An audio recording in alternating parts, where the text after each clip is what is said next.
Deus seja louvado por todas as coisas, meus irmãos. Acredito que você percebeu que basicamente todas as canções nesta manhã, elas tratam sobre o amor de Deus, sobre o sacrifício, sobre a obra de redenção na cruz.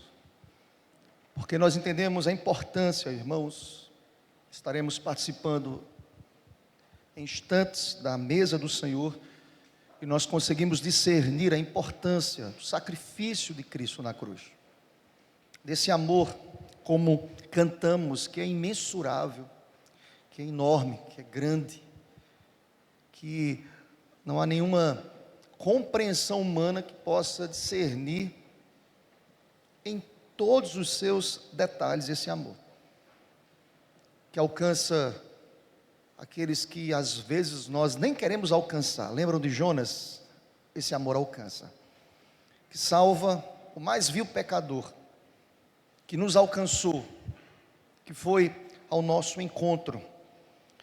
E o apóstolo Paulo, inspirado pelo Senhor, no capítulo 5 de sua carta aos Romanos, no versículo 8, ele traz esse versículo que é a síntese desta obra, desta maravilhosa obra de salvação.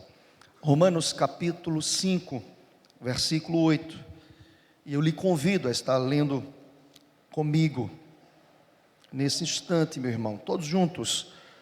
Mas Deus prova o seu próprio amor para conosco, pelo fato de ter Cristo morrido por nós, sendo nós ainda pecadores. Amém.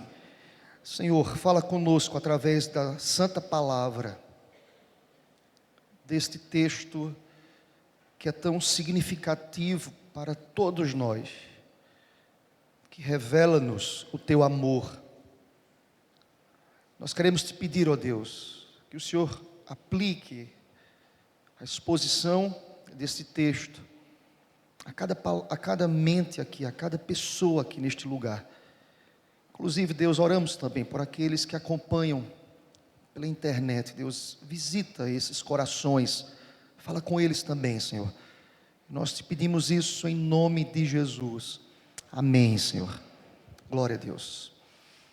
Irmãos, domingo passado, durante a ministração do culto da noite, no fechamento do acampamento, nós lembramos a igreja da importância desta carta aos Romanos, uma carta que é tida ou colocada por muitos estudiosos como uma enciclopédia teológica, como a carta das cartas, como uma carta que tem um conteúdo bastante condensado. E é interessante como o apóstolo Paulo ele investe tempo para trazer doutrina à igreja. Eu dizia domingo passado que uma igreja sem doutrina é uma igreja levada por toda sorte de doutrina. O contrário é verdade, uma igreja bem doutrinada, uma igreja balizada pela palavra, uma igreja que é conduzida pela palavra, uma igreja que é dirigida pelos ensinos da palavra, é uma igreja que, por certo, estará colocando em prática aquilo que foi aprendido. E não por acaso, irmãos, nós temos até o capítulo 11 de Romanos, doutrina.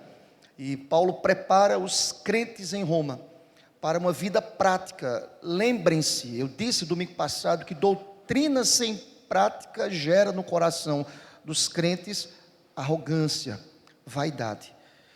Conhecer por conhecer, você vai apenas citar a doutrina. Há quem use a doutrina até mesmo como um subterfúgio.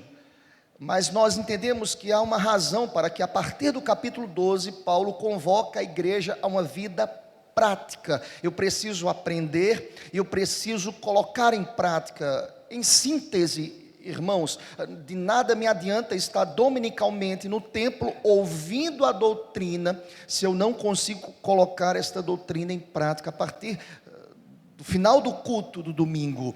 A vida tem que ser uma vida, a vida com Cristo tem que ser uma vida prática. Charles Spurgeon diz que o sermão começa depois do sermão. É vivendo o evangelho, é vivendo a doutrina, é vivendo a teologia, é vivendo aquilo que é tratado pelo apóstolo Paulo nos primeiros capítulos do livro aos Romanos. Paulo, ele reflete aqui de maneira muito concisa, muito prudente, temas que são caros para a gente aqui, temas que conduzem o comportamento da igreja. Paulo vai tratar nos 11 primeiros capítulos sobre pecado. Paulo vai tratar sobre justificação pela fé. Paulo vai tratar sobre santificação, tem que se ter uma vida santa. Paulo vai tratar sobre doutrinas da eleição com argumentos irresistíveis, mostrando a esta igreja e em paralelo a todos nós que nós precisamos entender de maneira muito clara essas doutrinas. E é impressionante, irmãos, como o livro de Paulo aos Romanos traz uma mensagem de esperança a um homem caído, pecador, distante do Senhor Deus. Esta mensagem, a carta aos Romanos, ela vem para descortinar, irmãos, verdades sublimes, maravilhosas. Nós estudamos Romanos com o coração palpitando, quantas verdades, quantas mensagens que irão conduzir a uma vida prática que honra o nome do Senhor Deus. É profundo, irmãos, mas é interessante como Paulo consegue, na profundidade dos seus escritos, descortinar a mente do homem. Não é mérito do homem, não é porque o homem tem mérito algum, mas é a graça de Deus, é a suficiência do Espírito em nós, que nos orienta, que nos ajuda, que traz às nossas vidas novos horizontes. Este capítulo que lemos, ou o versículo que lemos, está inserido, irmãos, na seção em que o apóstolo Paulo, ele vem elucidar a doutrina concernente à justiça, que nós conhecemos muito bem, que é procedente da fé. E sabemos que fé é dom de Deus, percebem? Tudo vem do Senhor Deus, procede da fé. Ele defenderá a tese, dizendo que se a justiça, ela é buscada nas obras, então a fé é abolida. Paulo vai dizer, nada de obras, tudo pela fé. Nada de desenvolvimento humano, nada porque o homem quis, nada disso, é fé, é graça. É bondade. Nós não possuímos em nós mesmos mérito algum. Ele vai dizer, isso é alcançado pela justificação que é pela fé. E é interessante, irmãos, e aí eu vou me deter ao versículo que nós lemos nesta manhã, este texto aqui que está em epígrafe.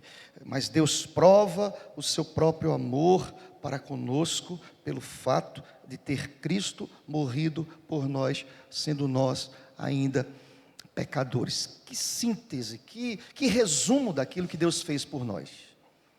É sobre isso que eu queria falar nesta manhã, entendendo que salvação, irmãos, é obra de Deus, é ação de Deus. Isso já vem desconstruir qualquer ação humana, qualquer defesa ao homem, de que o homem procurou, de que o homem foi capaz, de que o homem escolheu. Note bem, querido, eu preciso entrar nesse texto com a seguinte verdade: foi Deus que planejou, foi Deus que executou, foi Deus que consumou, tetelestai, está consumado, foi Deus que arquitetou, foi Deus que soberanamente ditou as normas, as regras, porque Ele é Deus e Ele faz tudo como lhe apraz, segundo a sua vontade, que é boa, agradável e perfeita. Eis a razão pela qual nós estamos aqui nesta manhã, porque a graça que é irresistível invadiu os nossos corações. Aleluia. Por isso que eu estou aqui hoje de manhã. É graça. Porque se dependesse de mim, eu não estaria aqui. Se dependesse de você, pelas inclinações que procedem de uma queda, nós estaríamos afastados do Senhor Deus. Mas graças a Deus, bendito seja o nome do Senhor Deus, que é graça, que é favor, que nenhum de nós merecemos. Olhemos para o texto, ele tem muito a nos ensinar, e eu queria primeiramente dizer o seguinte, que a origem da salvação é Deus. A origem da salvação é divina. Olha para o texto começa afirmando isso, desconstruindo, irmãos, qualquer visão humanista. Ele, pelo contrário, ele baseia tudo aquilo que ele vai dizer em sequência nessa primeira sentença, dizendo: Deus prova. Olha para o texto, mas Deus prova. Eu quero afirmar isso inicialmente, meu querido irmão, que salvação é obra de Deus. A origem da salvação, o próprio Deus, a salvação começa com Deus. Interessante, irmãos, que nós precisamos ter isso muito claro em nossos corações. Deus é a origem, o início de tudo. Deus, aquele que é Senhor, Ele que de maneira soberana e poderosa prometeu o mediador.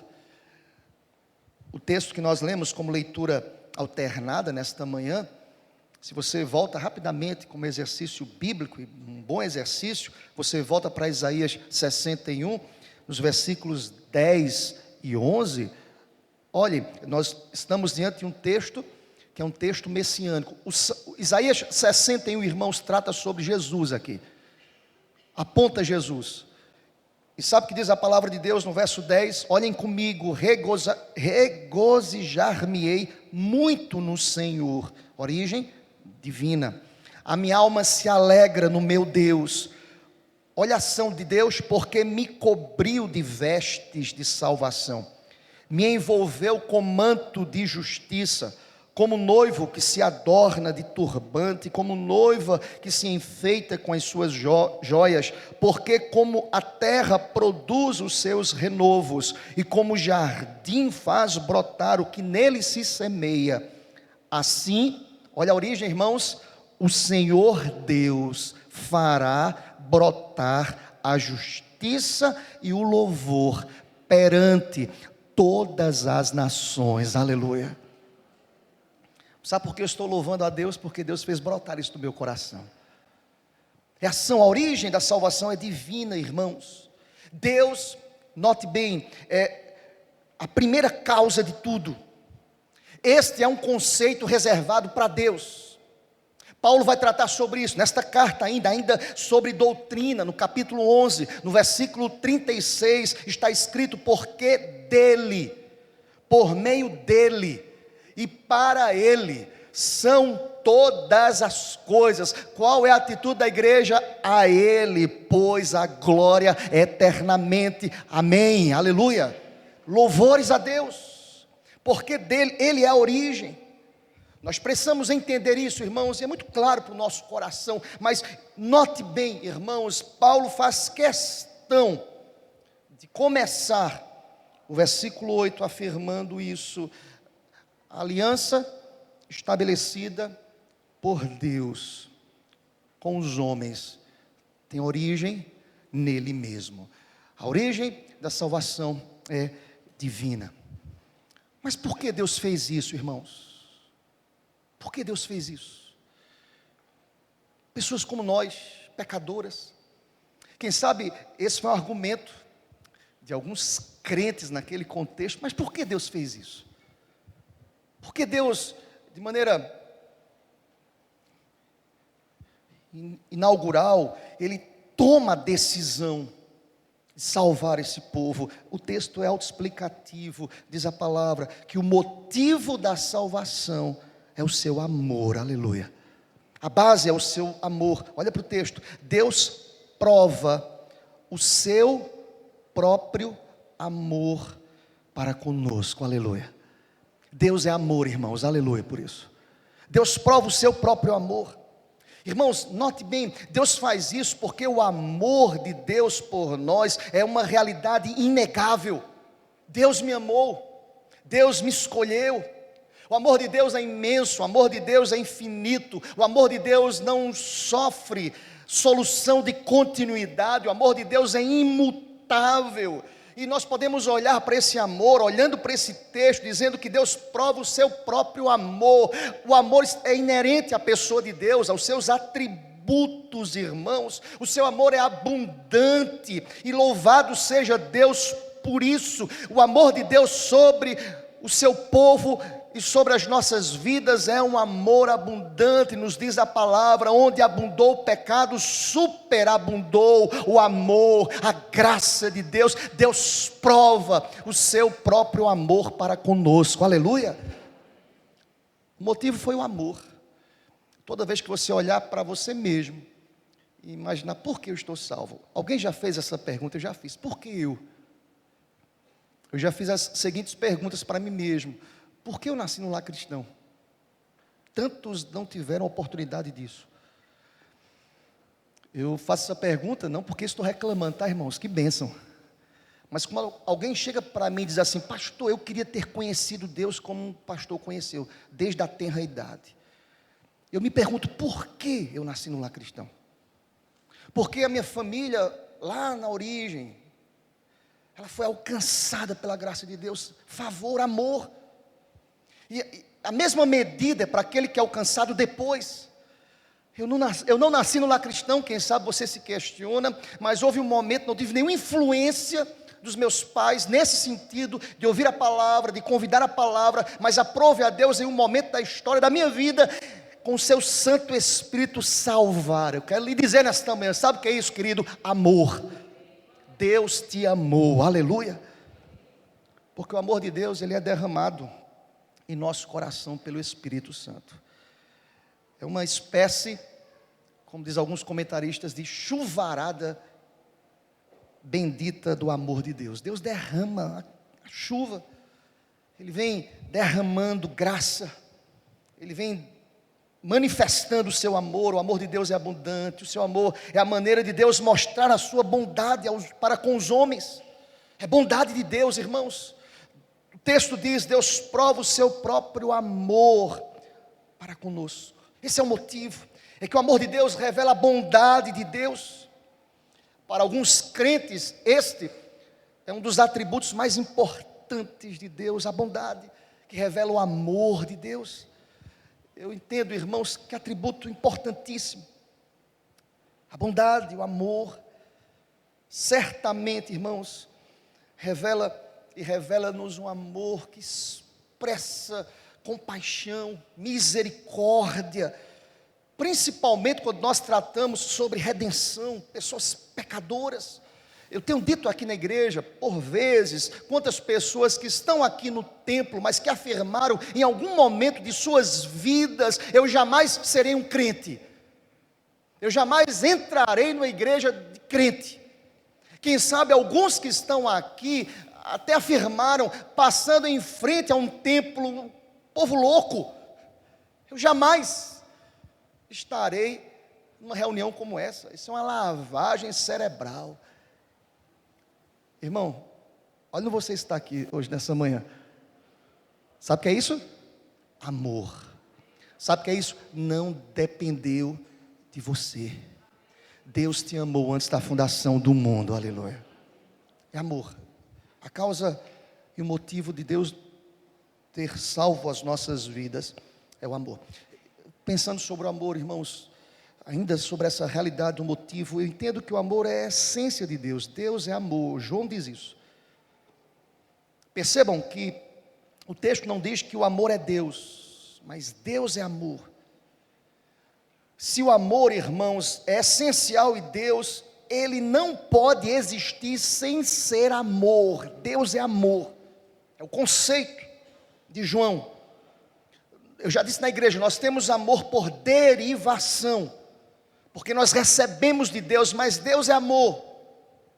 Às vezes estamos em crises. Tratamos muito bem esse final de semana com as irmãs da igreja, foi tratado isso, sobre as crises, as emoções. Deus não entra nessa crise, irmãos, Ele é imutável. Ele é amor na mesma medida, imutável, do mesmo modo, da mesma maneira. Por isso que às vezes nós não compreendemos que amor imensurável, que amor grande, que amor imenso. Nós erramos, nós pecamos, nós falhamos, nós desobedecemos, mas o amor de Deus continuará inalterado, aleluia. Porque Deus é essencialmente amor, é a origem desse amor. Mas, irmãos, o texto caminha, irmãos, dizendo que o motivo é o amor. Mas lembrem-se que a salvação, ela tem um agente para que ela possa acontecer. O agente da salvação é Cristo Jesus. Olha para o texto. Deus prova, a origem é Deus, o motivo é o amor, e o agente dessa salvação só existe em um caminho, querido. E o texto explica para a gente. Por isso que esse texto é fantástico. Olha para o texto. Pelo fato de ter Cristo morrido por nós. Você pode dizer amém por essa palavra? Perceba, irmãos, que o agente da salvação é Cristo. O amor de Deus é provado. Deus nos amou e nos deu o seu Filho unigênito. Amou-nos, mas a sua ira santa foi satisfeita.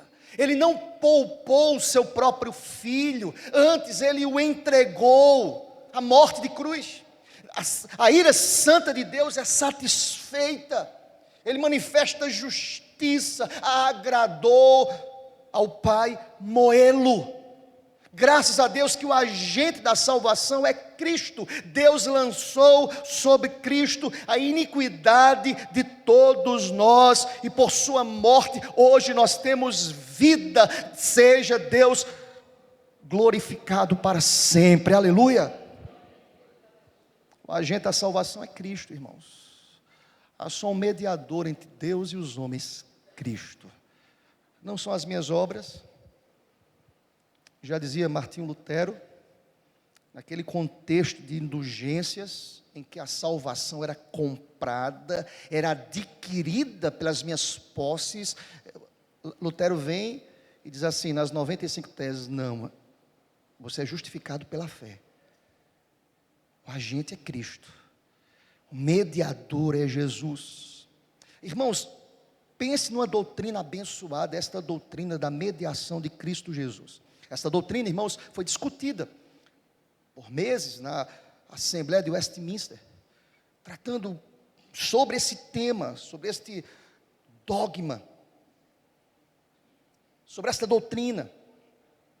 E aí nós entendemos que está escrito lá no capítulo 8, na seção 1, olha o que diz lá, note bem, aprove a Deus em seu eterno propósito escolher e ordenar o Senhor Jesus, seu Filho unigênito, para ser o mediador entre Deus e o homem, o profeta, o sacerdote e rei, o cabeça e salvador de sua igreja, o herdeiro de todas as coisas, o juiz do mundo, e deu-lhe desde toda a eternidade um povo para ser sua semente, para no tempo devido ser por ele remido, chamado, justificado, santificado e glorificado. Que amor imensurável, o amor de Deus, aleluia. Nós estamos nesse processo. Eu fui chamado, eu fui justificado no fórum divino, eu estou sendo santificado, estou em processo como vocês, mas há uma promessa, um dia nós seremos glorificados, tudo aquilo que o Deus que nos amou prometeu, haverá de cumprir, aleluia. O agente da salvação é Cristo. Mas irmãos, qual foi o meio que o amor de Deus usou para nos salvar? Se o agente é Cristo, por certo, o meio da salvação foi a morte de Cristo. Olha para o texto irá nos dizer, pelo fato de ter Cristo morrido por nós. Irmãos, o meio usado foi a morte de cruz. Deixa eu dizer uma coisa para você, irmãos, este ofício o Senhor Jesus empreendeu de forma voluntária, ninguém o forçou, ninguém o obrigou a ir à cruz. Jesus exerce voluntariamente. Mas por que afirmar isso, pastor? Porque a ideia da voluntariedade de Cristo revela-nos o amor do Pai. O amor, a trindade aqui envolvida, a divindade envolvida, voluntariamente, isso é amor. Ele toma o nosso lugar, irmãos. Ele exerce isso voluntariamente. Ele se sujeita à lei. Ele cumpre a lei perfeitamente. Ele padece naquela cruz, com os mais cruéis tormentos, o seu corpo passa por um sofrimento penoso, Ele foi crucificado, ele morre, é fato, mas irmãos, notem bem, é o meio usado pelo amor de Deus para nos salvar, era necessário ser assim, o meio da salvação era a morte de cruz, porque Deus soberanamente satisfez sua ira em Cristo, e bendito seja o nome do Senhor Deus, que Paulo irá dizer na epístola aos Gálatas, que ele se fez maldito em nosso lugar, eis a razão pela qual nós estamos aqui nesta manhã, aleluia. O meio da salvação foi a morte de Cristo. A palavra de Deus nos diz, irmãos, em 1 Timóteo, capítulo 2, versículo 5, porquanto há um só Deus, e há um só mediador entre Deus e os homens, Cristo Jesus, homem. Eu estou aqui para dizer isso ao teu coração também nesta manhã. Só existe um caminho, é Jesus. Para você que me acompanha pela internet, Jesus. Jesus é o caminho para Deus. Ninguém pode ter acesso ao Pai senão por Cristo. Jesus é a porta do céu. Ninguém pode entrar no paraíso senão por Ele. Jesus é o advogado justo, e ninguém poderá ser absolvido no tribunal de Deus senão por Ele. Jesus é o sumo sacerdote, e ninguém pode oferecer um sacrifício perfeito e eficaz por nós senão Ele. Jesus é o intercessor legal junto ao Pai, e ninguém pode ficar livre das acusações terríveis do diabo, senão por meio dele. Seja bendito o nome do Senhor Jesus para sempre, aleluia. O meio foi a morte de cruz, e o texto termina, irmãos, dizendo que todo esse propósito e todo esse projeto de amor tinha um alvo. A salvação tem um alvo. Olha para o texto termina fechando assim: sendo nós ainda, vamos ler juntos? Bem forte, irmãos. Sendo nós ainda. Sabe o que eu acho massa aqui? Desculpa a expressão, é massa mesmo, esse texto. É porque Paulo diz assim para a igreja: coloque-se no seu lugar. Fique quietinho aí. Lembre-se, esse texto foi escrito num contexto em que algumas pessoas estavam trazendo para si a salvação, pelo cumprimento da lei, pelos ritos pesados da lei. É como se Paulo dissesse assim: fique quietinho, viu? Fique na sua, coloque-se no seu lugar. Deus fez tudo isso quando nós ainda éramos pecadores. Por que Paulo termina dizendo isso, irmãos? Porque Paulo quer revelar o estado humano, o estado decaído da humanidade, provando-nos que nós não tínhamos condição alguma para buscarmos a salvação. Ele destaca isso, há uma razão para isso, irmãos, para dizer ao homem: você não conseguiria, o seu estado era caído, nós éramos pecadores, o amor de Deus é imerecido. O texto nos diz: Deus prova o seu próprio amor para conosco pelo fato de ter Cristo morrido por nós. Olha como ele termina essa sentença: sendo nós ainda pecadores, Ele nos amou, não por causa dos nossos méritos, nós não tínhamos, Ele nos amou porque Ele é misericordioso, porque não há em nós nenhum mérito, há em nós deméritos. O texto diz: vocês eram pecadores, nós éramos pecadores. Por isso que o amor de Deus é incondicional, é maravilhoso, é irresistível. Estávamos mortos em nossos delitos e pecados, e Deus nos deu vida, e vida em abundância, aleluia. O alvo da salvação somos nós. Por isso que eu não posso chegar na ceia, irmãos, de forma religiosa, acostumada com ela. É um meio de graça. Uma das cenas mais interessantes para mim como pastor é depois de um batismo. Eu quero levar você a pensar sobre isso. Vocês já perceberam como as pessoas participam da ceia, na primeira ceia depois do batismo? Lembram da sua ceia como foi? Como é que você participou? Lembra aí. Deixa eu ajudar vocês. Chorando, dizendo: Deus, eu não merecia. Que alegria.